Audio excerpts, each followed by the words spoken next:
And we have with us Dr. Sidhu, who gave us a fantastic presentation on COVID and monoclonal developments for a solution to this. We have Dastan Khalili. Now, for those who don't know about CalEarth, CalEarth is a group out there in Hesperia in the desert, and I'm sure they will welcome you all to go there and see how in situ resources or local materials can build you your own home. It is a very, very Earth Day significant technology. And I'm so delighted to have Dastan and Shifte come online. I knew their father who asked me a very tough question. And he asked me, Madhu, what can space technology do for the multitude of humanity that is approaching 10 billion people? And, you know, he stumped me at that time. This was about 20 years ago, 30 years ago. Good to have you, Dastan. And I think we have, let me look at all the others. We have Marty Wallman with us from Las Vegas, who is leading a lot of AIAA projects there. Plus, he has done a lot of work for the government and holds patents in various areas. We have Professor Craig Smith, who talked earlier on from the postgraduate school, which is a venerable institution out in Monterey. Am I right, Craig? That's correct. Okay, and we have some good friends there. And most of all, I want to invite my good old friends from the Biosphere 2 project. That is Jane Poynter and Tabor McCollum. I happened to meet Tabor for the first time at MIT during a summer session, and Tabor was training at that time to get into the Biosphere 2 project. And both of them, Jane and Tabor, have been very active in promoting space development all over the world. And you'll see many companies associated with their developments. And Tabor, I also know, is very, very interested in the chemistry of life. And we have had several discussions while he was at MIT with us, as well as while he was inside the Biosphere 2 project and suffering from the consequences during the latter part of their 2-year mission. Welcome you, Tabor and Jane. So what we're going to do first is go with their slide presentations that I'm sure all of you will be excited to watch. And without further delay, Tabor and Jane and Tabor, go for it. Hey, Madhu. Hi, hey, Madhu. everyone. Hi, everyone. Did I introduce everybody on the panel? I hope I did. Okay, go for it. All right, go back one slide. So I wanted to first talk about why did all this money get spent and all this effort get put into building a biosphere in the desert in Arizona. So you have to sort of take your mind back to 1982, 83, 84 timeframe when the Montreal Protocol was just being signed, and it was really some of the first time that we'd ever recognized anthropogenically caused changes to the Earth, and this was sort of part of a real one of the times that there was an environmental movement occurring. And we recognized, obviously at the time, there was great consensus in the scientific community that there was also global warming occurring, and the Keating curve had come out long before then, and we'd seen all this evidence, and pretty much the scientific community was understood that we need to understand the biosphere, the Earth's world, better. And we were also in the middle of sort of a renaissance in space exploration. And it was clear that to go for any time off the Earth, we would need to go in something like a biosphere. We would need to bring these living systems that make our food and water with us. So the question that came out, and it was actually Bucky Fuller, was sort of the one who, I like to say, double dog dared us into doing the project, was can you build a biosphere from the ecosphere systems of the Earth, and will it work? Is it possible to create an artificial biosphere? And if it is possible, you know, what characterizes it? And that gives us a way to study complex systems as well as a way to potentially go to space. Tabor, would you like to go back to your slides? Yes, just you're to able stay on to the see both of slides. you beautifully. Great. Thank you. So, so the question was, you know, okay, what is a biosphere? And if we're going to make our first attempt to build one, what should that be? So next slide.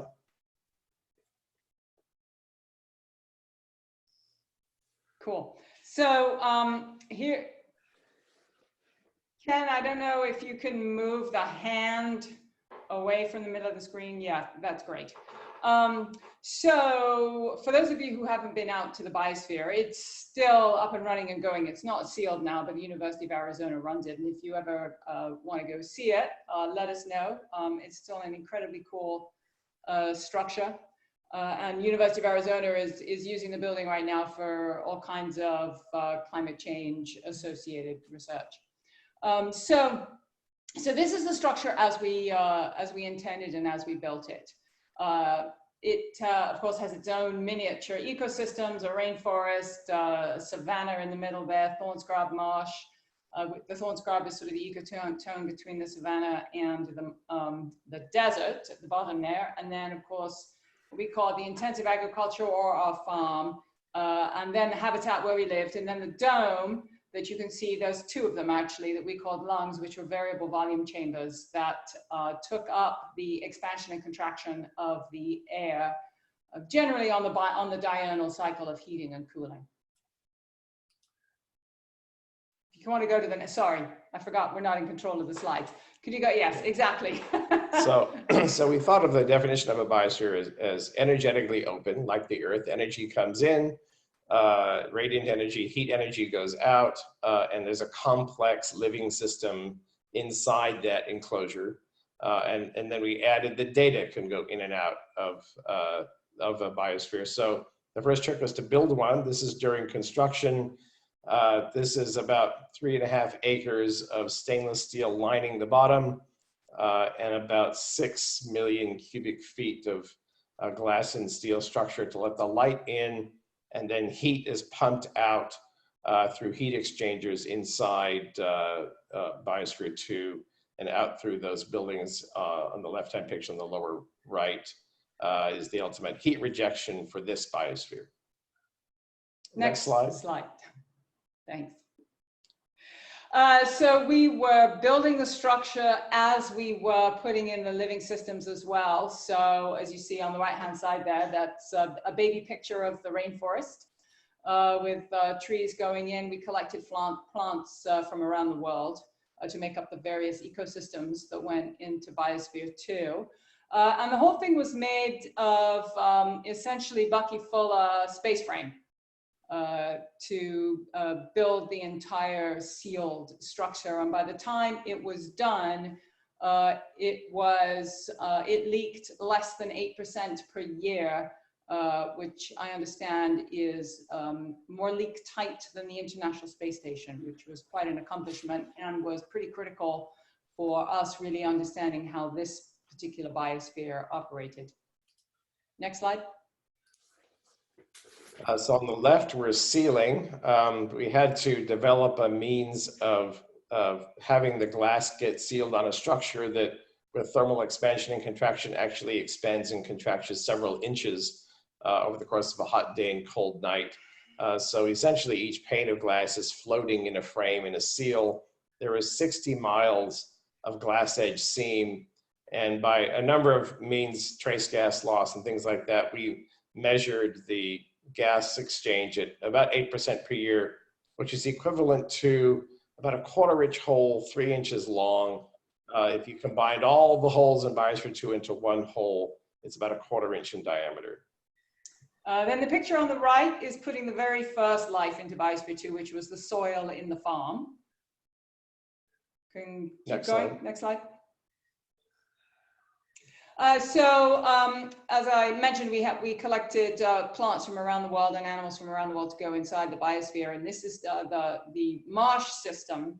So there were, if you look at those different trees there, they're actually individual blocks of a marsh that is called block transfer, where little miniature ecosystems of marsh were taken from Florida and taken to Arizona to become the marsh inside Biosphere 2. And in fact, that's about 150 feet from one end of the marsh to the other, which is about, it represents 150 miles of Florida Everglades. And there's different salinities and whatnot as you go through there. So each ecosystem was very particularly designed. You know, as we think about taking biospheres to other planets, we will not be block transferring marshes, of course. And in fact, we could, if anybody is interested, we could certainly talk about the different approaches that different scientists used in designing their ecosystems. I think we know a lot more today than we did then. You know, then we really didn't know how to build an ecosystem from the ground up. You know, when you think about Biosphere 2, you have to put it in its historic context. We knew a lot about how to describe an ecosystem. We knew a lot about how to describe the energy flow through an ecosystem. We didn't know how to build an ecosystem from the ground up. And that's actually one thing that Biosphere 2 taught us as a species. Next slide. So in 91, we completed Biosphere 2. The white structure there is the human habitat, where we had medical labs, analytical facilities, machine shop, library, apartments, things like that. Next slide. Here's a beauty shot of all of us before we went in. Actually, sitting on the beach there was my favorite spot. Made me think of a Gerard O'Neill space castle, as you look at all of that great space frame over your head, and imagine looking at the stars at night, or there's mountains to just outside the window, and at sunset it's really red. So for all the world, you could be on Mars. You guys look more handsome now. Oh, why, thank you. Carry on. So this is the day we went in. And sort of the funny side note, you know, we were working on finishing the biosphere up to the last minute, as you can imagine. So as we're coming in the front, a bunch of people are all going out a back airlock and clearing out the last bits of work to be done. And that's us waving at the window, which became how we met people. We'd be on either side of the glass and have people come to visit. Next slide. Next slide. So this is a view across the biosphere. So we're at the top left, we're standing essentially in the marsh, looking across the ocean to the beach, with the rainforest in the distance and the savanna above the cliff to the left. The bottom left is the desert, looking very green. So that is definitely not in its dormant state. In the middle is a tiger pond in the rainforest, where we like to skinny dip, because it was the only place in the entire biosphere that nobody could see us.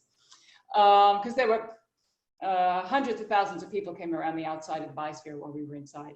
And then on the right-hand side is a view of the farm, which is the one ecosystem that you won't see if you go there today. Yes. Good. Yeah, so I was in charge of the agricultural system, so I'll just make a couple of comments here. So, you know, we really treated our agricultural system very much like an ecosystem, and really it was a super fancy organic farm, which today seems, you know, really normal. At the time, we actually found that the University of Arizona Environmental Research Laboratory, who worked with us on the design of the farm, had to go and relearn how to do organic farming, which was pretty funny. So on the top left there is us harvesting peanuts. So peanuts obviously have a great source of fat and energy in the peanuts, which we are taking off on the top right there. We're taking them off of the plants. And then on the bottom left, we're giving the goats the parts of the plants that we can't eat. So the goats, we had chickens, goats, and pigs, and the animals were there specifically to eat the parts that we couldn't. And then on the bottom right is a wheat threshing system. Next slide.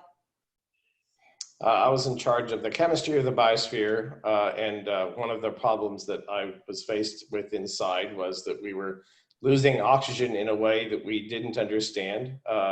We had a pretty dramatic oxygen loss, but we did not have a cumulative carbon dioxide increase. And it turned out to be an interesting interaction between organic chemistry and concrete inside that I can explain later. But one of the challenges of chemistry in the biosphere was that we couldn't pollute or really change biosphere 2 in the act of making those measurements. So we had to make at the time, paperless laboratory that also was friendly to the biosphere that it was a part of. Next slide. So we also, while we were in there, had to do carbon sequestration. So on the left there is us in what we call the biovalve, which was actually the savanna in its full growth. So obviously it's taking carbon dioxide out of the atmosphere, putting it in the leaves and pumping oxygen into the atmosphere. Then we would stop raining on it, dry it out. And then on the right is the completely dried out savanna. And then we would take all of those leaves and store them in the basement. So we were essentially scrubbing carbon out of the atmosphere and storing it in the basement. Next slide. So obviously food was something that in our isolation and confinement, we obsessed about quite significantly. And for a lot of reasons, we were sort of short on food and hungry a fair amount of the time. But we broke that hunger up with feasts, which is there on the right. There's sweet potato pie and blintzes and one of our pigs or one of the goats and the like. This banana ripening room on the left, by the way, was the only locked room in the biosphere. So you know, it's kind of funny as we think about you know, today and the fact that we're all pretty at least in physical isolation, if not socially isolated. Hopefully, you're not socially isolated. And what you find is, you know, this thing with hoarding toilet paper and stuff like that is actually a symptom. That kind of behavior is a symptom of isolation. And in the Antarctic, they experienced food hoarding, and in the biosphere experienced food hoarding. So the banana room was the only room that was locked in the entire biosphere because people wanted to go in there and steal the bananas and hoard them away, which, you know, not a bad idea. They were very tasty. Next slide. We also did some art. We brought in musical instruments, Jane and I, other people did painting or poetry, and we found that as a really useful way to sort of process the experience while we were inside.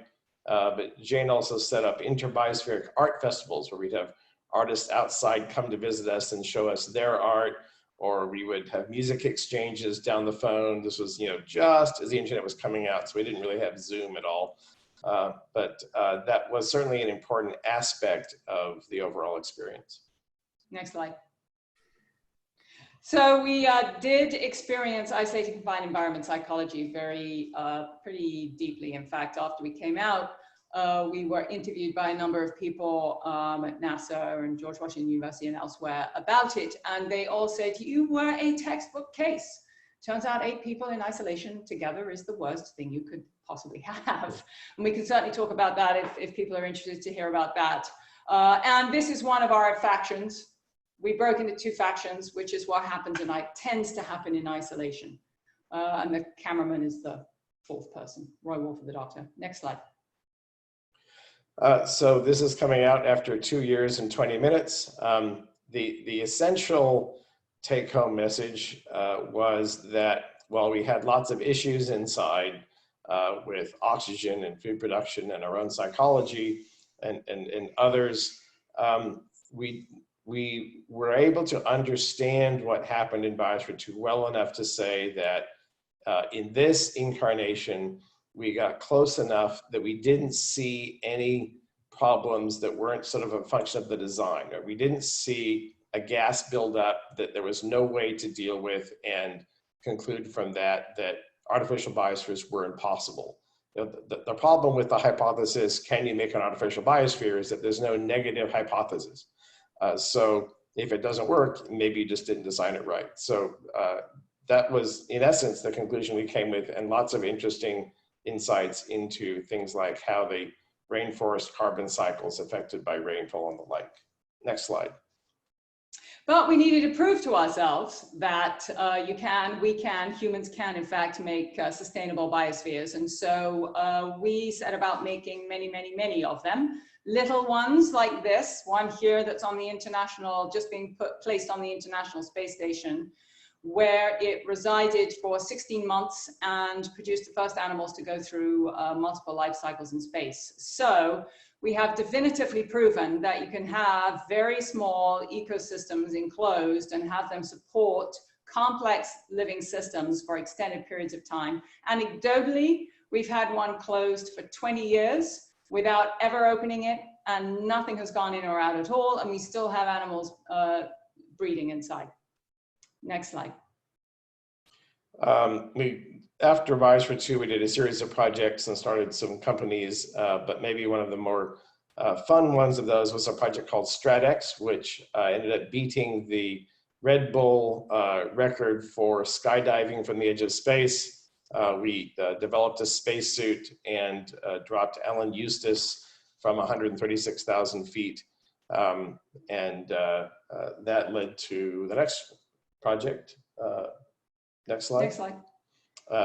Presently, we're developing a company called Space Perspective, which is a human spaceflight company that will more formally announce in the coming months.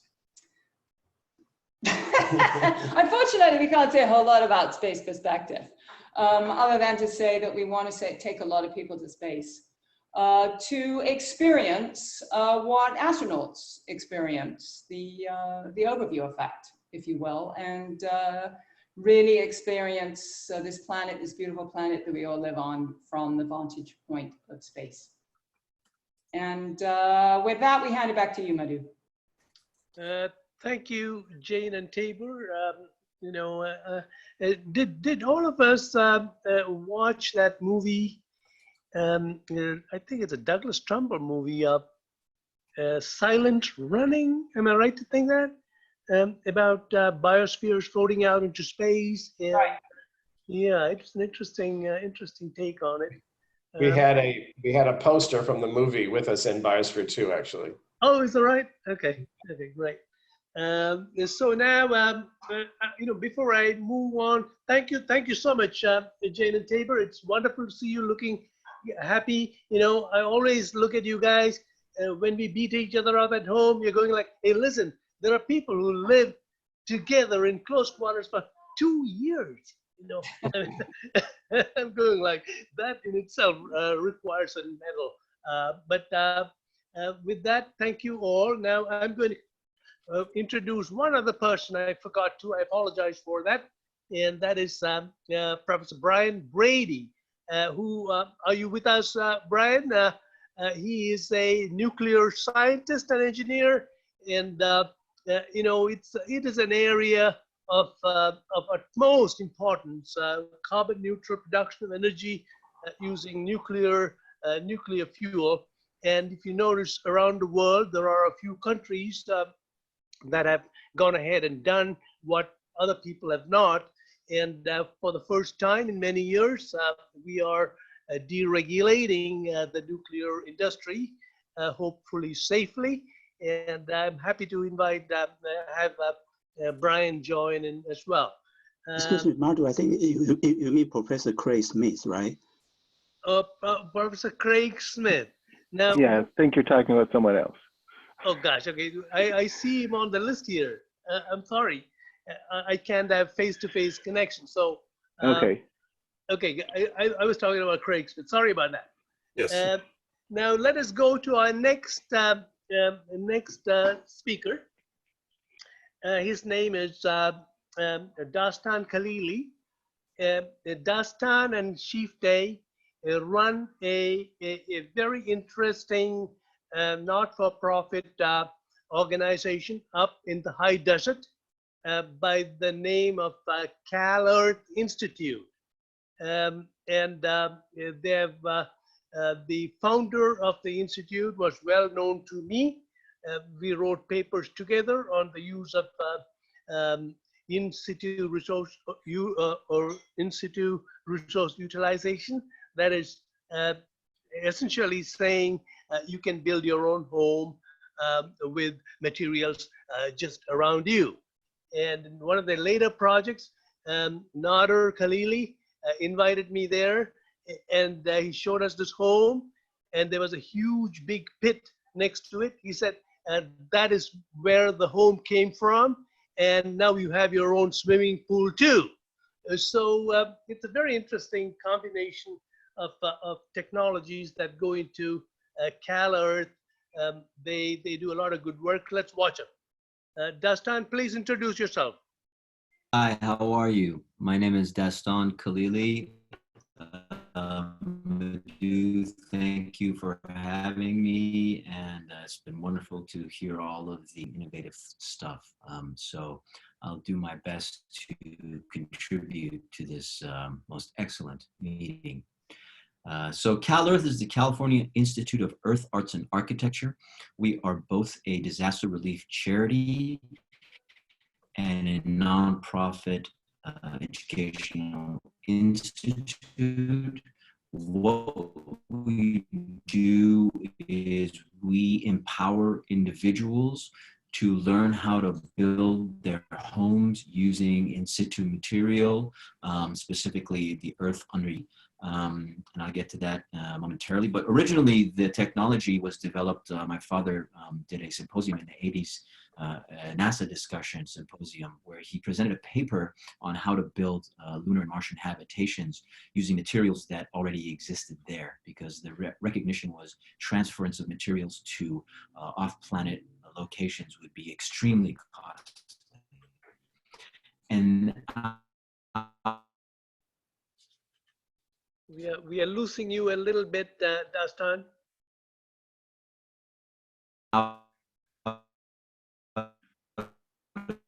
Hey, Dustin, you may want to turn off your video.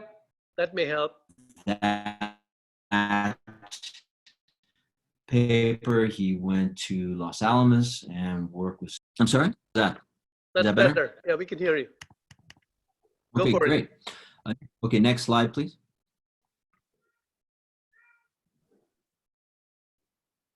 So Earth turns to gold in the hands of the wise is the poet, Master Rumi, who is also very much tied into this work. My father was inspired by the Rumi poetry and storytelling of Rumi, and in fact, in a very tangible way, sought many of his answers through the various meditations. And you can explore the website calearth.org for more information on that. But when he made the presentation in the 80s, they were saying that it would cost 2 pounds of gold for every pound of material to be transferred to the moon. And he thought, wow, really the Earth does turn to gold in the hands of the wise. Next slide, please. So the idea is that the most abundant material on the planet right now is the earth under our feet. In housing construction, in home construction, mostly what we are doing is using manufactured materials. The creation of those manufactured materials and the transference from location to location creates about an estimated 20 to 30% of carbon release into the atmosphere. What we have done with Super Adobe is to take the best of the past and use the technology of the future, recognizing that if you are using 80 to 90% of the material that you need to build your home is on the site itself, that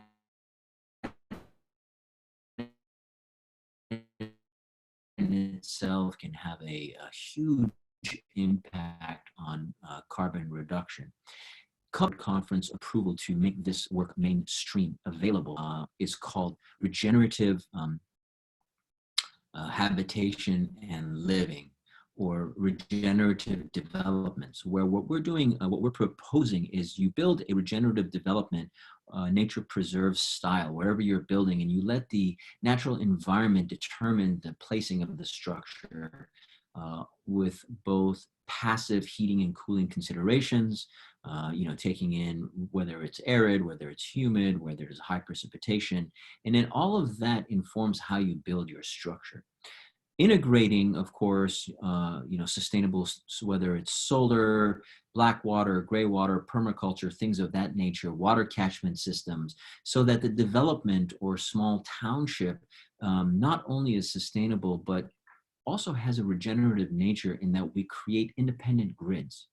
And so then when these independent grids are created, the excess energy that is created can be plugged back into the main grid, and reduce emissions and things of that nature for big cities. So in this way, we do developments that work in harmony with nature, use minimal materials, and have the opportunity and potential to have a huge impact on carbon reduction where urban kind of sprawl goes. Next slide, please.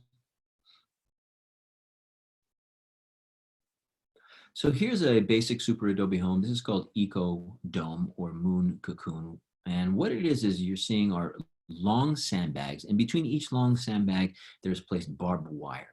And what it does is that creates a tension element. So when you build these structures, the arch is the most important aspect of it. Whether it is a dome, as you see, or behind it, there is a rectangular triple vault structure. The arch allows the structure to become hurricane proof, tornado proof. Using earth makes it fireproof, and also it creates extremely high seismic resistance. So by using the knowledge and the geometry of the arch, and using the super adobe system, which are long bags, barbed wire, and that geometry, we can build these structures that can last for generations and generations and generations. Today, there's over 2 billion people who have inadequate housing or are homeless, whether it's climate disaster, refugee situations, or just poverty. What we're saying is, why not empower these individuals? Our desire is to empower these individuals to be able to build homes using natural materials. And then these structures not only have the capacity to have both passive elements, whether it's heating and cooling, but also they can pass it down from generation to generation and feel a certain sense of dignity when it comes to building these structures. Next slide, please. So this is my father. He was the founder, originally Nader Khalili. As you can see, he has the super adobe arches behind him because that's kind of the keystone of the what makes the super adobe design so effective. Not only the material usage, whether you're using pure earth or we developed a stabilization process where you add about 10% cement, and that satisfies the needs of the building department.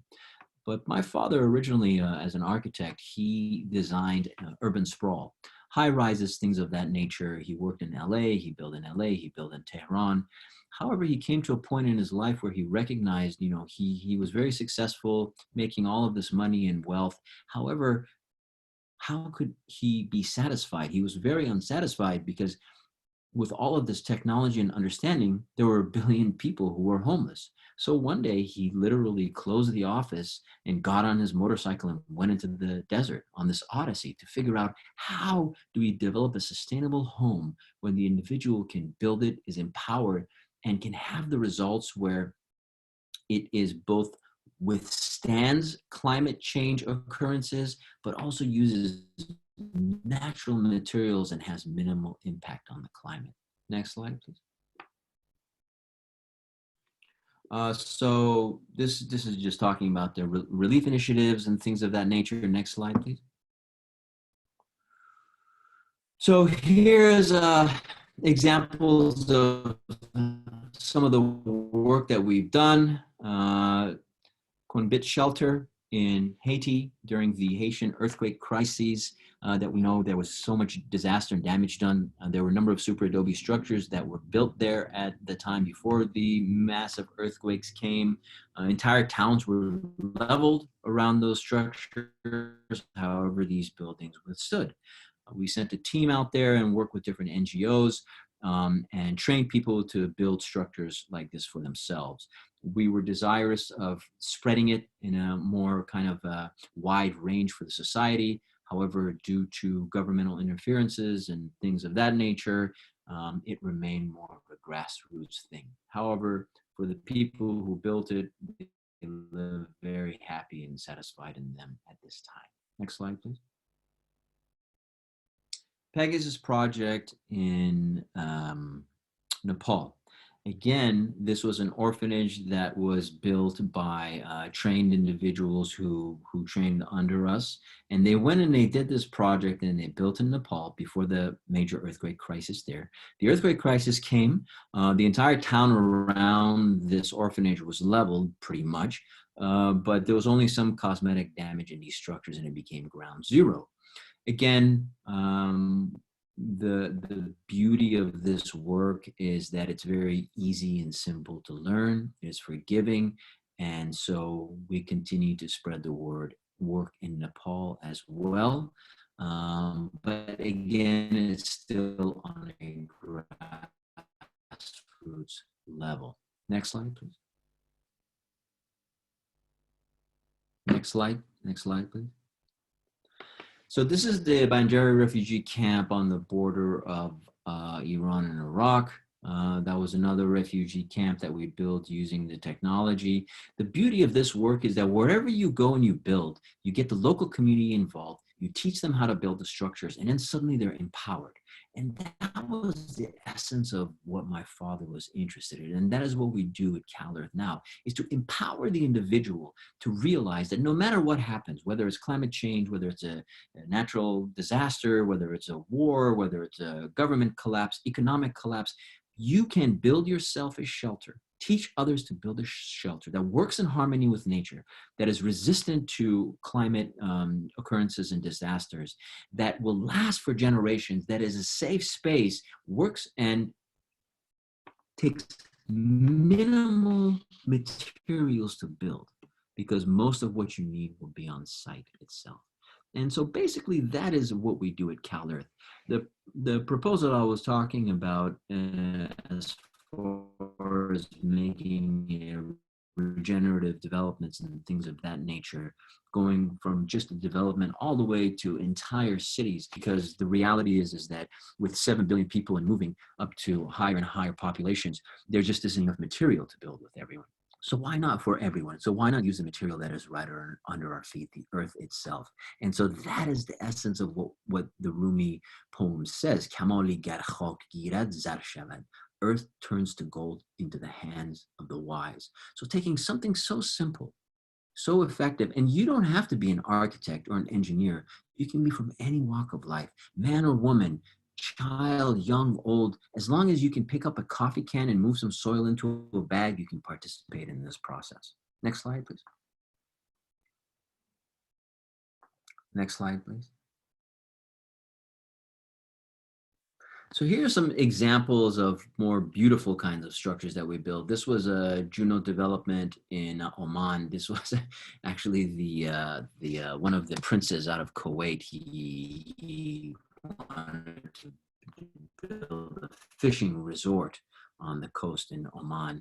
So he said he didn't want to affect the environment. He wanted it to be natural, whatnot, things of that nature. So, you know, and what we said to him was, okay, we will help support you do this. But the key for us is that everybody who participates, most everybody has to be local so that they can be trained. And so they were very happy about that. But as you can see, the structure is quite beautiful in this aspect. The range of what you can do basically is budgetary. We can build a one-day emergency shelter using just bags and barbed wire with one trained person, 2 duffel bags, about 35 pounds. We can put a person on a plane to show up at a disaster. He'll train 15 people. They'll have a structure in 3 days. You can continue building on, or we can do it in a mechanized manner to build this example as you see. Next slide, please. So this is actually at CalEarth Institute. This is a permitted structure. It's called Earth One. It is a 9-vault structure. It's basically a 3-bedroom, 2-car garage. And all the interiors, we bought the materials from Home Depot just to show that, you can install regular things that are available. This structure will probably last 500 years. It's fireproof, earthquake resistant, hurricane proof, tornado proof, extremely cool in the summer. There's very harsh environments in the desert. We get up to 110, 115 degrees of heat, but you go in this building because of the thermal mass and the earth structure and makes it extremely cool. So, I invite you all to come to CalEarth when the quarantine is over. We have an open house first Saturday of every month. And this is Ecodome, the interior, and come and visit us. In short, the essence of our work, as I said, is to empower the individual to be able to build homes for themselves using natural materials. Next slide, please. Again, these are just some more examples of structures that people have built, students that we've trained. So at this point, 54 different countries have integrated this kind of building, and we've trained thousands and thousands of people who go out and are building these structures. These structures have been through earthquakes. Right here where I live in Ventura County, there was a huge Thomas fire that came, burned everything down, super adobe structures that were built here, not even a scratch on them. When Hurricane Maria hit Puerto Rico, we have a student there who had built multiple structures. Again, the entire towns around the structures were destroyed, not even a scratch on these structures. So we're taking the best of the past, using natural, sustainable solutions and the geometry of the arch with understanding of gravity, because it creates the compression, which makes the arch so effective, as we see in lava tubes and tunnels and caves and mountains that are there for millions of years, and bringing all this together and empowering individuals so that they can recognize there are solutions that they can build for themselves in a sustainable way. What's really interesting is at one point, people from SpaceX came out to CalEarth, and we went down there when they were doing the underground digging, because they wanted to build a tunnel connecting all of LA. Of course, that didn't happen. But when they were doing the digging of the tunnel, they were asking us, we have all of this earth, this soil we're pulling out, what do you guys think we should do with it? And I made a proposal. I said, well, we made a proposal at CalEarth. We said, well, as you dig the tunnel out, we'll take the materials and we'll build on top basically a structure that will represent a colony, a space colony. And that became the concept. So if we go to the moon, if we go to Mars, and the material that comes up can be very strong and powerful because of all of the wild and crazy things, whether it's meteorites and different climates on planets, but also having life support systems underneath as well. This way, we're using mostly the material that's available on these locations. And specifically with lunar and Martian habitation, because of the lower gravity threshold, the structures can be much bigger. Next slide, please. Excellent. So as you see, when you build in this way using this technology, it serves humanity, it serves the environment, it serves looking towards the future, and most of all, it serves the individual, empowerment of the individual, having that dignity, okay? Because we found that in crisis situations, the first thing that goes is human dignity. And once there's a sense of empowerment that you're not just at the whims of whoever's going to come and save you, but that you actually can take control of your future, you are empowered, the impact on that is quite profound. And that's my presentation. Thank you so much, Madhu. Thank you, Dastan and Shifte. It's very inspiring to see the work that's going on at CalEarth today. And I hope that our audience will visit you guys. Did you say first Saturday of every month? Once the reopens, there's an open house first Saturday of every month. It's on the website as well. We also do private tours, but please, you're all welcome to come as my guests. I would love to host you, give you a tour. There's some 30 odd different kinds of structures, from simple emergency shelters to like the full Earth One that I showed you. Of course, you've been there many times, Madhu, and we miss you. Please come and see us again. But thank you so much. We'll do. We'll ask AIAA to get a tour of CalEarth facility, Dastan and Chief Day. Thank you so much. And Dr. Brady is sorry for introducing you.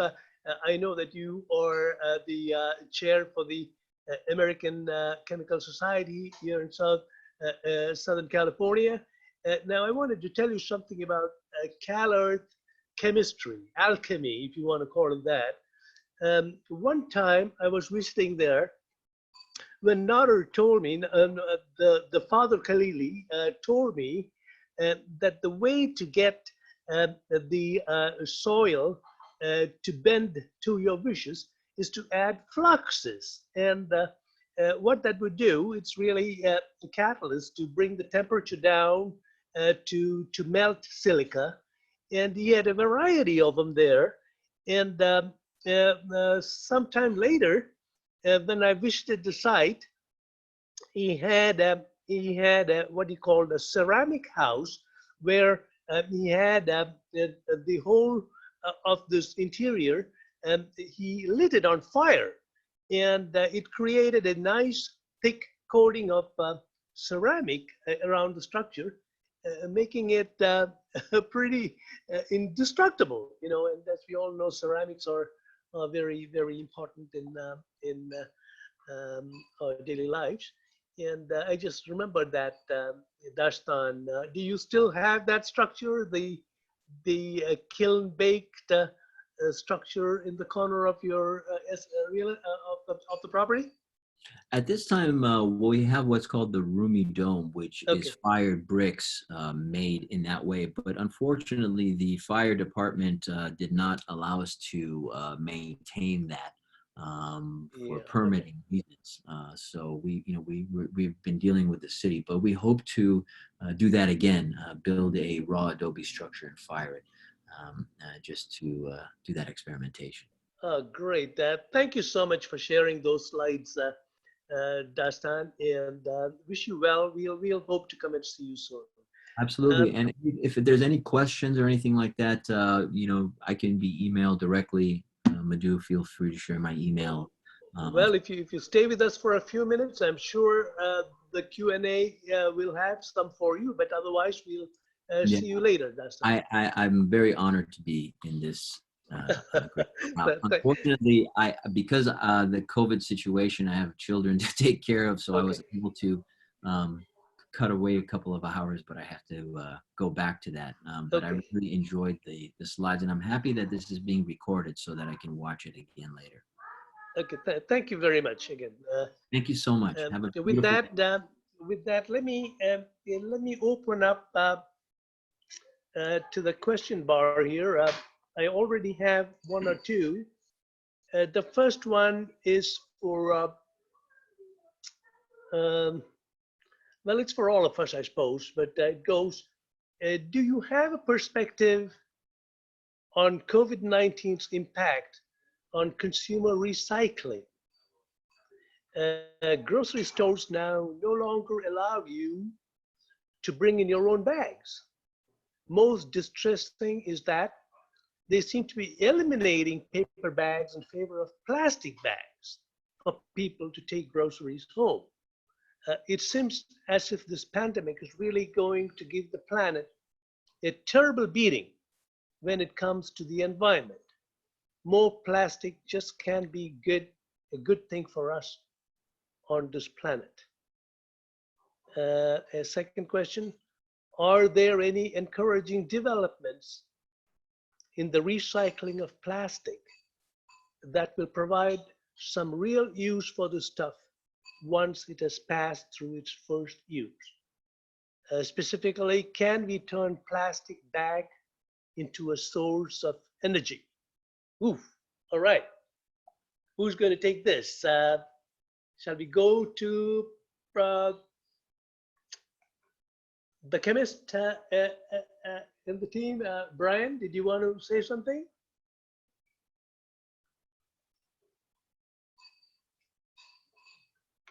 Brian, are you there? I was on mute. Okay.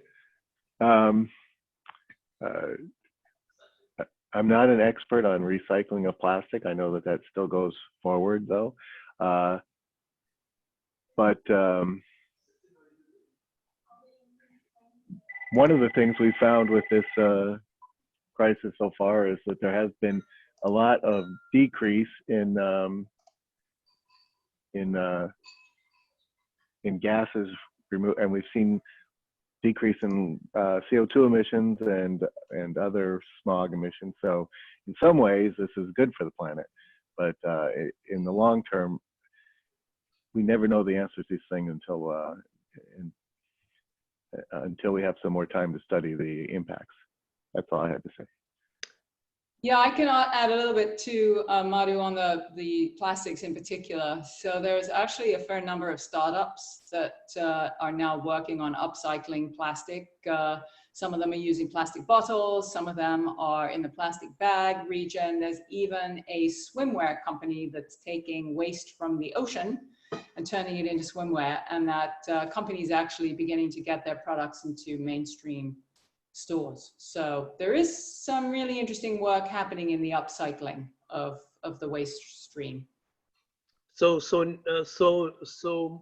of it is going to go back into that plastic patch in the ocean that we are desperately trying to clean up now. That's good to know. Okay, I have a question for Dr. Sidhu. Thank you for your presentation on your fascinating work on your research. Is anyone comparing the effects of antibodies produced against different COVID variants, strains, in vitro studies, in vitro studies, and perhaps in vivo studies and clinical assessments? Is this important in terms of finding a potential therapeutic for SARS-CoV-2? Yeah, that's a good question. And the answer is yes. And it's interesting, this is the first pandemic happening in the information era. I mean, even SARS, we had a huge delay in getting data. So we actually have real-time information on mutation rates, etc. I think the good news is it's not as bad as maybe the media would like to make it. It's not as mutable as people feared. So that's actually good news. But we ourselves are planning on making the variants as they occur. So with recombinant methods, as soon as we get a mutation, we can replicate it. And what'll be really interesting is to test our panels of antibodies. Like, we only started less than 2 months ago. We have hundreds of antibodies, and other people are getting antibodies from natural sources, humans. So there will be a lot of information coming out on, as the virus mutates, how can we stay ahead of it? But fortunately, I don't think it will be as mutable as it could be. But I'll give science a lot of credit. We got the sequence of this virus within months. We had the structure of it a month after, and now we're getting all the mutational information in real time. So I hope we will make use of that. Great. You know, I really hope so, because the way we are perceiving this situation, Dr. Sidhu, is it's irreversibly change some of societal behaviors. You know, I don't mean in the small country of the United States, but in India and China, where the people live. And looking at the threads running on national TV in India, I just saw yesterday a note from Mumbai that the people are scared, that particularly the downtrodden, the poorer segment of society are in grave danger. I don't know if you're familiar with this, but there's a large stretch of land between Mumbai proper and the airport, Mumbai International Airport, which is considered a very, very impoverished area, which is also, ironically, the reason why Mumbai is so rich, because these people keep the economy humming.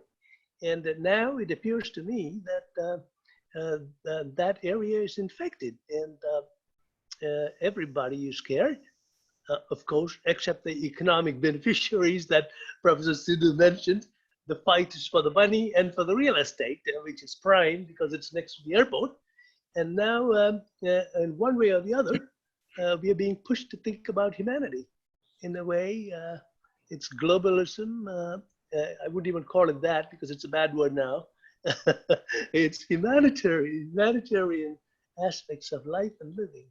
Well, I won't talk anymore. Any other questions? Let me see. Okay, next question. Are there any other causes for the observations being advanced other than CO2? This is for Dr. Teixeira. People are being scared in the public, and this effect is driving huge cost. Would it be important? It would be important to get it right. So can you hear me? So that's a good question, actually. So I think that we should be asking those questions, not necessarily always accept what is being told to us. But the answer to that question is no. So as of right now, so there's 2 points, right? So one, there's no other theory, if we want to call it theory, that can explain the facts or all the facts that are taking place. So this is the issue in science, right? You have a bunch of observations, and then you have, theories, and those theories and those observations should, match as much as possible. And there's no other, again, theory, I don't know if that's the best, but let's call it a theory. There is no other theory rather than the increase of anthropogenic greenhouse gases that explains the observations that are being made.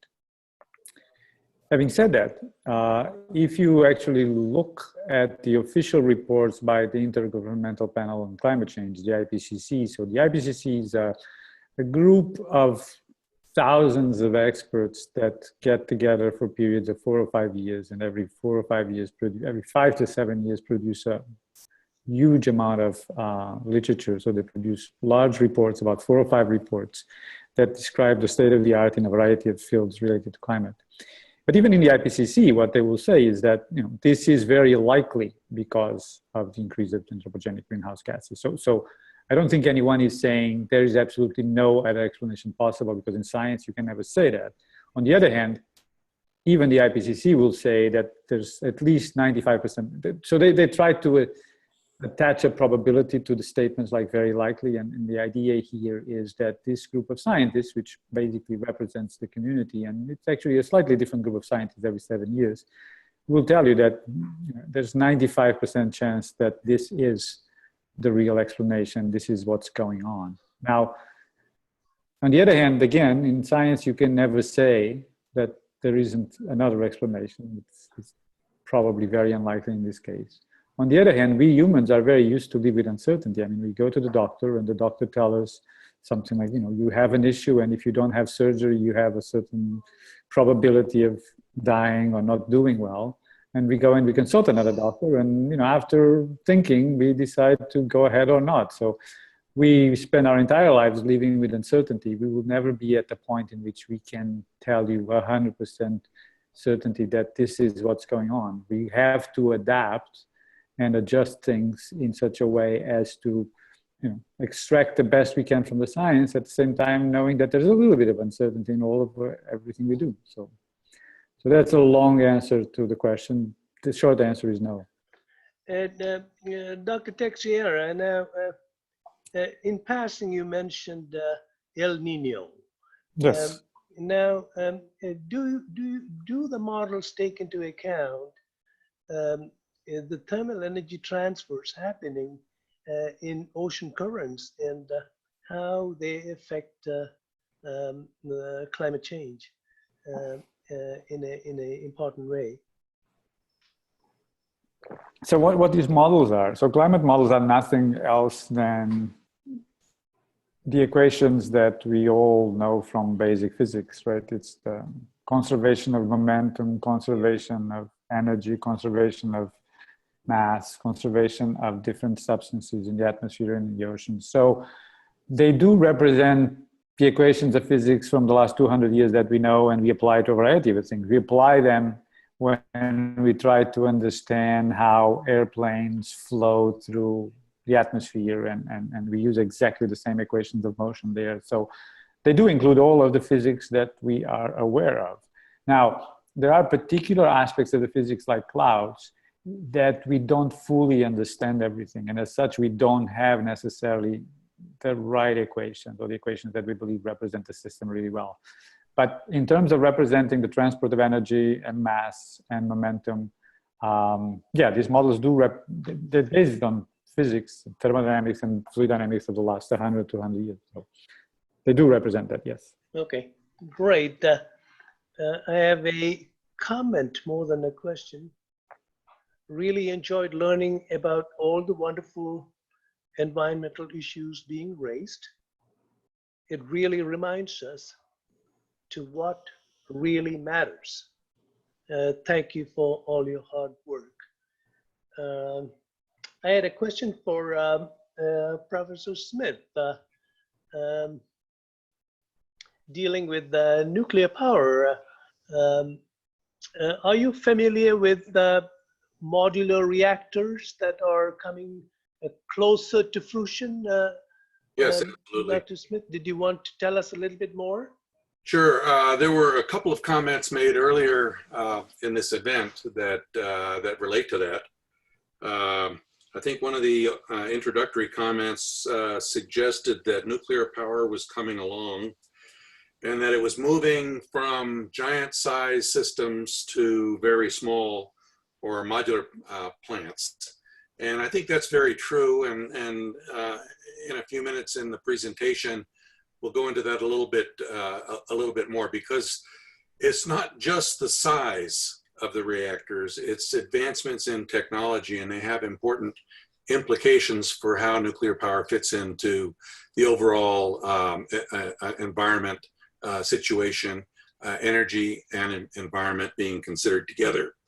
The second comment was we did have a brief mention of new generation reactors in one of the presentations earlier, a suggestion that molten salt reactors were a type that had some unique characteristics that were beneficial, one of which was that because the fuel is in a liquid form, there's no need for water for heat removal.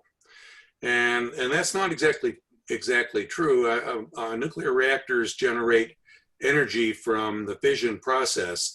That energy comes out in the form of heat, just as it does if you burn a fossil fuel or hydrogen. And that heat then must be converted into a useful form, say electricity.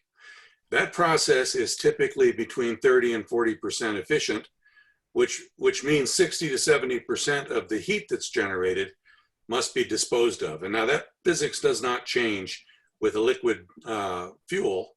I mean, in fact, oil is a liquid fuel, and you still have to remove the waste heat. With nuclear power, you have much more concentrated energy in the fuel material. And so that creates requirements for design characteristics that can accommodate that. But I will be speaking a little bit more in a few minutes on that general topic. But indeed, it's true that small and very small reactors are a very important topic right now.